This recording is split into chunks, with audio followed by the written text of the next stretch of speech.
Sejam todos muito bem-vindos ao canal Mensageiro da Verdade. Deus te abençoe e proteja a sua vida.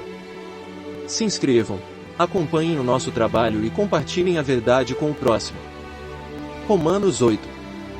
Portanto, agora, nenhuma condenação há, para os que estão em Cristo Jesus, que não andam segundo a carne, mas segundo o Espírito.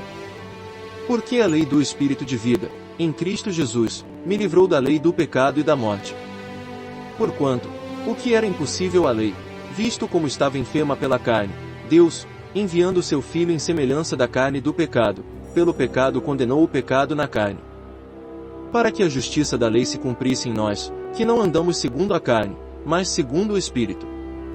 Porque os que são segundo a carne inclinam-se para as coisas da carne, mas os que são segundo o Espírito, para as coisas do Espírito. Porque a inclinação da carne é morte, mas a inclinação do Espírito é vida e paz. Porquanto a inclinação da carne é inimizade contra Deus, pois não é sujeita à lei de Deus, nem, em verdade, o pode ser.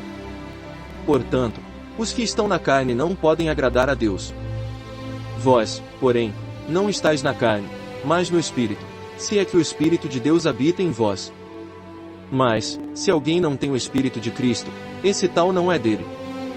E, se Cristo está em vós, o corpo, na verdade, está morto por causa do pecado, mas o Espírito vive por causa da justiça. E, se o Espírito daquele que dos mortos ressuscitou a Jesus habita em vós, aquele que dos mortos ressuscitou a Cristo também vivificará o vosso corpo mortal, pelo seu Espírito que em vós habita. De maneira que, irmãos, somos devedores, não à carne para viver segundo a carne. Porque, se viverdes segundo a carne, morrereis, mas, se pelo Espírito mortificardes as obras do corpo, vivereis. Porque todos os que são guiados pelo Espírito de Deus, esses são filhos de Deus.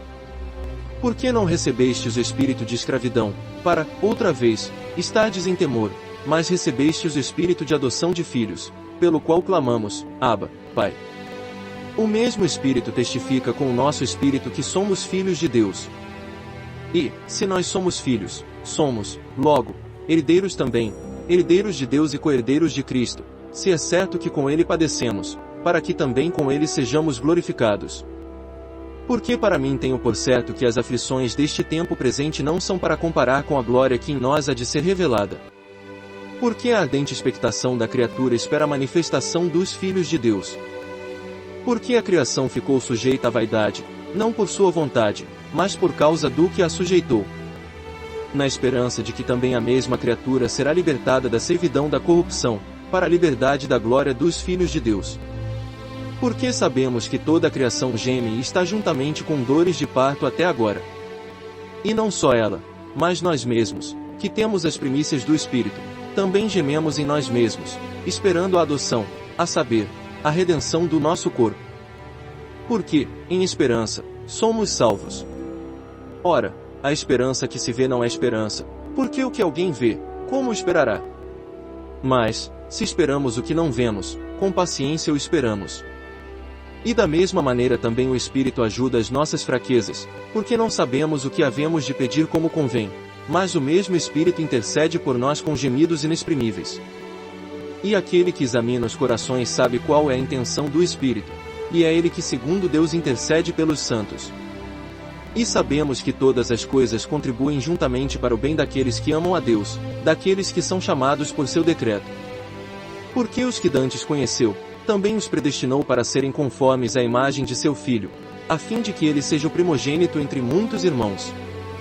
E aos que predestinou, a esses também chamou, e aos que chamou, a esses também justificou, e aos que justificou, a esses também glorificou. Que diremos, pois, a estas coisas? Se Deus é por nós, quem será contra nós? Aquele que nem mesmo a seu próprio Filho poupou, antes, o entregou por todos nós, como nos não dará também com ele todas as coisas? Quem intentará acusação contra os escolhidos de Deus? É Deus quem os justifica. Quem os condenará? Pois é Cristo quem morreu, antes, quem ressuscitou dentre os mortos, o qual está à direita de Deus, e também intercede por nós. Quem nos separará do amor de Cristo? A tribulação, ou a angústia, ou a perseguição, ou a fome, ou a nudez, ou o perigo, ou a espada.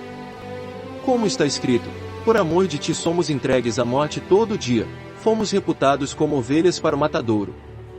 Mas em todas estas coisas somos mais do que vencedores, por aquele que nos amou. Porque estou certo de que nem a morte, nem a vida, nem os anjos, nem os principados, nem as potestades, nem o presente, nem o porvir, nem a altura, nem a profundidade, nem alguma outra criatura nos poderá separar do amor de Deus, que está em Cristo Jesus, nosso Senhor.